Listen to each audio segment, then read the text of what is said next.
बेचकर नाव को बना लिया अपना आशियाना। एक परिवार जो अपनी सोलर सेल बोट में दुनिया घूम रहा है। मिलिए कैप्टन गौरव गौतम, वैदेही चिटनेविस और उनकी बेटी काया से, जिन्होंने जमीन की जिंदगी छोड़कर अपनी 42 फीट लंबी सेल बोट रीवा पर दुनिया घूमने का फैसला किया। इंडियन नेवी में कई साल बिताने के बाद गौरव को समंदर में ही सबसे ज्यादा सुकून मिलता था। वहीं मीडिया प्रोफेशनल वैदेही हमेशा एक सिंपल और आजाद जिंदगी जीना चाहती थी। दोनों ने मिलकर अपनी बेटी के लिए एक ऐसा भविष्य बनाने की सोची जहां पर चार दीवारों में नहीं बल्कि पूरी दुनिया को एक्सप्लोर करते हुए बड़ी हो।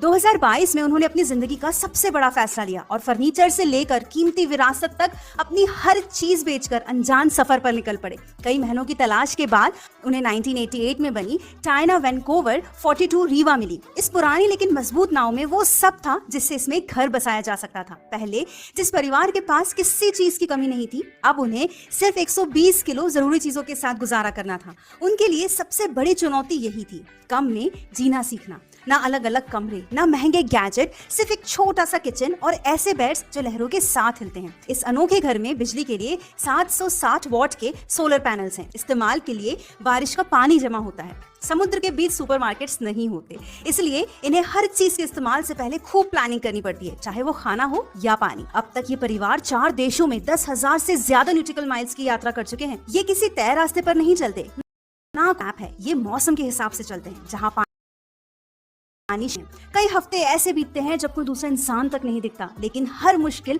उन्हें और मजबूत बनाती है। 14 साल की काया स्कूल की किताबों से नहीं बल्कि अनुभवों से जिंदगी की सीख ले रही है।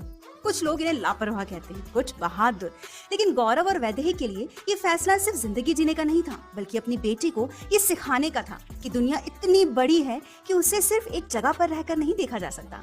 उनकी यह चलती फिरती दुनिया सिखाती है कि हवा की रफ्तार के साथ चलो, समंदर में भी और जीवन में।